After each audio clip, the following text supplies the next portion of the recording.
Welcome back to Ether Hour, everybody. I'm your host, Conrad Franz, joined as always by Dmitry Kalyagin, and we're coming at you here with another great episode. We're doing something a little different today. We're kind of going to be taking a step back, having a bit of a meta conversation about the state of World War III, the state of kind of a lot of ideas that we talk about, monarchism, stepping back, having a bit of, I guess you could say, a more casual conversation. These are the sorts of conversations we have, if we haven't talked in a few days since an episode, we'll call each other up, start talking about things. And next thing you know, we'll be sort of doing our own episode, a little more off the cuff, a little more all over the place. But we thought we'd record one of these. I've been meaning to do one of these for a while now, and we've got some big ether hours coming up in the future as we're reading some books, doing some research, talking to some potential guests. So I think this would be also a good place to leave in the comments, any potential guests you'd want us to talk to, any ideas you have for the show and things like that. You paid subscribers are what keep it all going, so don't be afraid to leave a comment. We always want to read those. But with all of that, Dimitri, how are you doing this fine evening? Yeah, I'm doing great, Conrad, and I hope our listeners are doing well, as well. Just taking it easy, not following too much news, but just enough in order to be aware of what's happening around the world, and I guess in their own local countries, domains, their local towns, because one of the big messages, right, is that you have to have some awareness of where exactly the world is going culturally and like socially. You have to be aware of what the trends of the times are, but not to fall under their influence, which is, that's a quote of the famous saint, I believe, Saint Ignatius Brynchonilov. But again, there's also that understanding of exactly what's happening in your local area, your local parish, your local diocese, for example, or just your local town, in order to not, kind of in a way use world politics in order to distract yourself from what's happening right under your nose. In a way, it's almost like a geopolitical illusion of sorts. But nevertheless, we're here to talk about some really big picture things, especially given, in light of the last year and a half. A lot has occurred even in 2023. It's almost like, I mean, hard to say, but the middle of 2022 was almost uneventful, in comparison to what's happening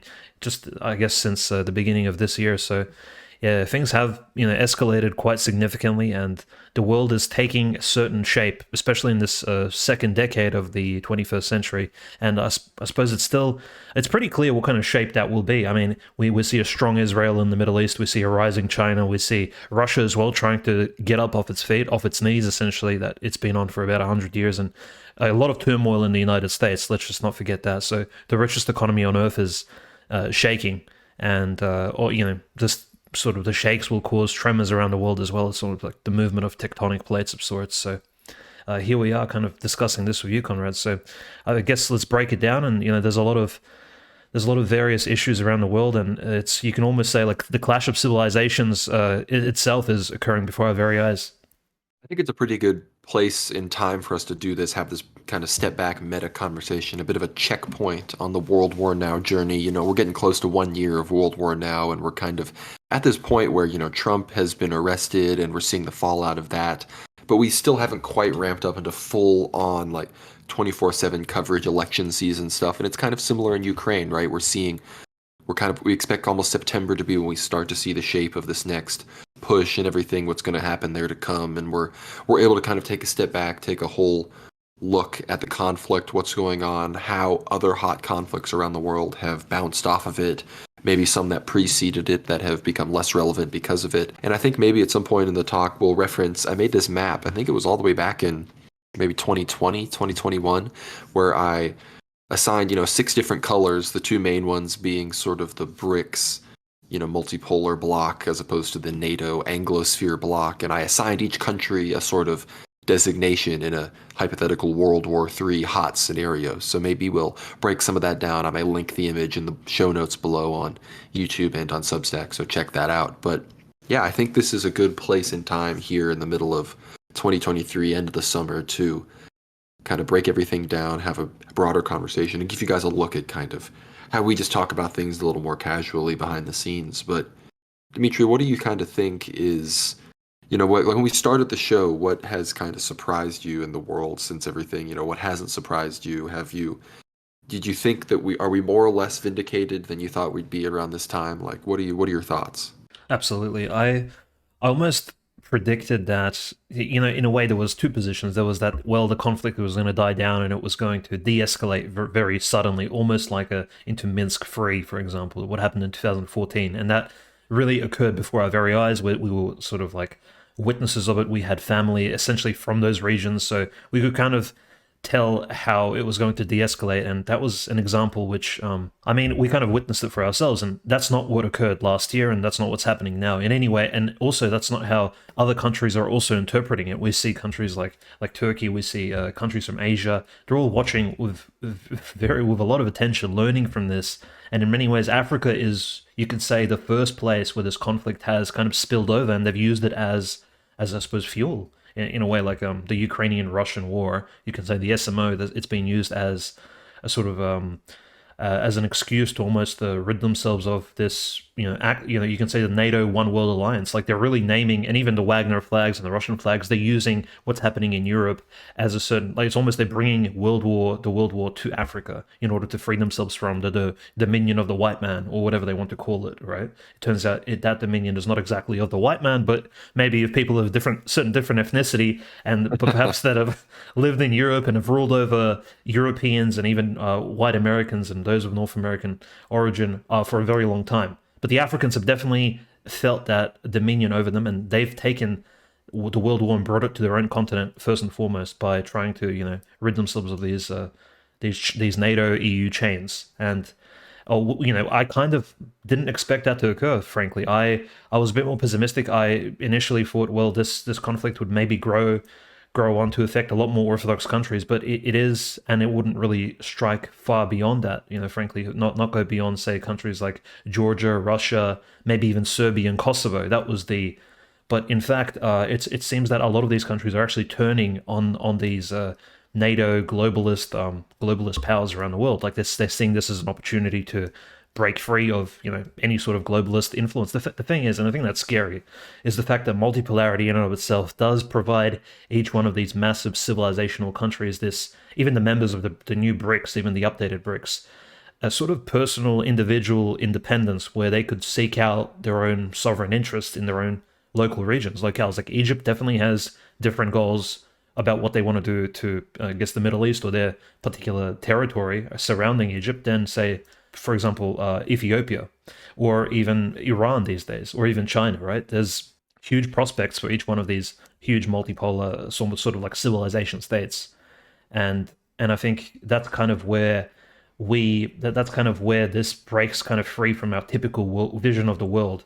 And in many ways, maybe it's similar to World War II, where we had the Soviet Union, which had a very singular vision of what the world should look like after victory over Nazi Germany, and how the other Western European states saw the world, where they would push the world towards liberal democracy. It's almost like these two big powers needed to align in order to defeat, say, the third position powers in Europe. In a similar way, we have here like this example of these various civilizations who have completely different goals, completely different ideologies, and even religions. We see religion come up, and yeah, and that's kind of it's really growing into that, and we see that rhetorically as well. China, of course, has really become really cold towards the United States. Very typically, the rhetoric in China is very anti-American.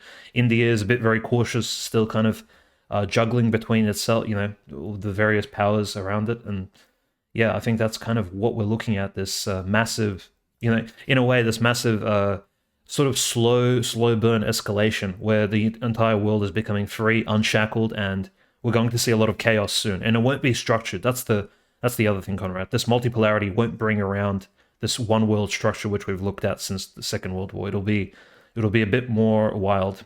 Well, there's a few things I want to get into, a lot of ideas from that. I think the one thing, like, I think in many ways you can compare it to like a reverse World War One, where, in World War One you kind of had the Anshan regime and its representation. It was both World War One and the civil wars within the countries at the time. Of course, Russia, the Austro-Hungarian Empire, the German Empire. These are kind of the representations of the older world, of the conservative monarchical establishment on the continent, as opposed to the more modern liberalizing Enlightenment states. And now we're kind of seeing the reverse of that, where countries that hold on to custom, culture, and tradition, their ethnicity and whatnot, and may even, as we see, we'll talk about this maybe a bit later, emerge again as monarchical states. They're kind of fighting back against those ascendant powers that did ultimately win the First World War. Here we are 100 years later. And I think you named a lot of the conflicts, with Africa kind of being the most obviously hot one. I want to almost I think I realized you could kind of pare all these major hot conflicts and even conflict zones into kind of two types, or well, not two types, pare them into types of two, being, I think, Africa being similar to South America in the sense that it's these countries that have always been direct colonial and, well, multipolar proxies because they've been entirely shaped under the prospect of decolonization and, drawing up the map in, the Cold War with, each bloc in the West or the Soviets trying to vie for influence with a puppet government and everything. So these countries have kind of, there's almost no pretext of independence anyway. It's just which influence do you take, which will help, which values align. I think those, especially, we see in Niger and everywhere, I mean, the only country that you could really say is so kind of entrenched is, Ethiopia, which historically was really never colonized. They had their own emperor for hundreds and hundreds of years. They have, state Christianity. It's kind of the only civilization. I mean, there's of course the formerly Muslim civilizations in North Africa, but that's part of the Arab world. Let's be honest. And but then think about the other types of conflict. Of course, then you have Serbia, Kosovo, and I think it pairs best with Armenia, Azerbaijan, because these are conflicts that frankly doesn't matter what goes on Russia, Ukraine. These conflicts would have also been going on, and they just so happen to align along very similar block lines, like Serbia and Kosovo specifically being very much a miniature version of Russia and Ukraine. But these are, local ethno-religious conflicts that are peripheral to the Russian world that frankly at this point everyone involved in those conflicts are trying their best to not pin their local conflict to the Russia-Ukraine conflict because they see that getting hotter and hotter and not stopping as, Ukraine signs laws into that we can't even begin negotiations without all Russian troops leaving the territory. Vladimir Putin can't even be the president for negotiations to begin, stuff like this. I don't think anyone on the sides of Serbia, Kosovo, or Armenia, Azerbaijan want to peg their cause to that cause where they're having to fight on the terms of that war, right?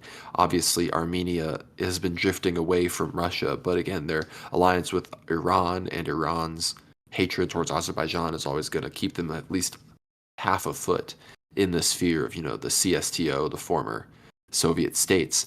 And then, of course, Serbia, Kosovo. I mean, Armenia has the whole Armenian Orthodox Church Apostolic, but in Serbia, Kosovo, it's even more direct because we always have the Patriarch of Serbia standing very closely with the Moscow Patriarchate on the issue of the schism, and there's other schism issues in the Balkans as well and of course the Muslim issue comes into play, which has its parallels in Russia.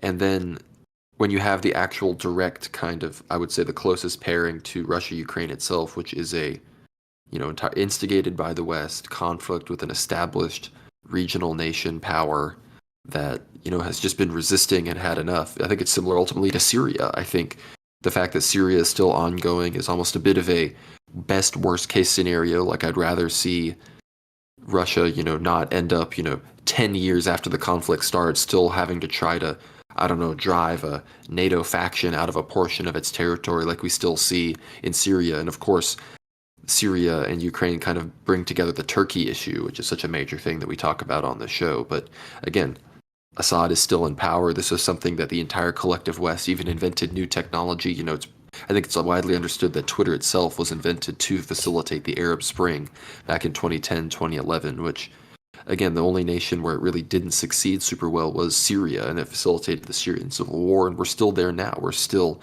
always focusing, almost every episode, on what's going on in Syria between Russian and Turkish proxies, U.S. proxies, ISIS, another U.S.-Israeli proxy, of course. I mean, Israel bombs Damascus every month, and of course that's one of the direct ways that Israel and Russia disagree and clash and could see their relations deteriorate, which we know has eschatological, possible consequences. So I think looking at these things this way is very interesting. And of course, we talked about this in some of our early episodes about, the words of St. Paisios, the words of Metropolitan Neophytos, the words of some people that aren't.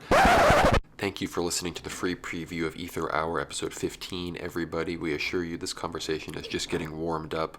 About 20 minutes in, we really start to get intense. We talk about some great ideas like what comes next for Russia after victory in the special military operation, the potential expansion points for a broader Russian empire, as well as potential future for the democratic situation in the U.S.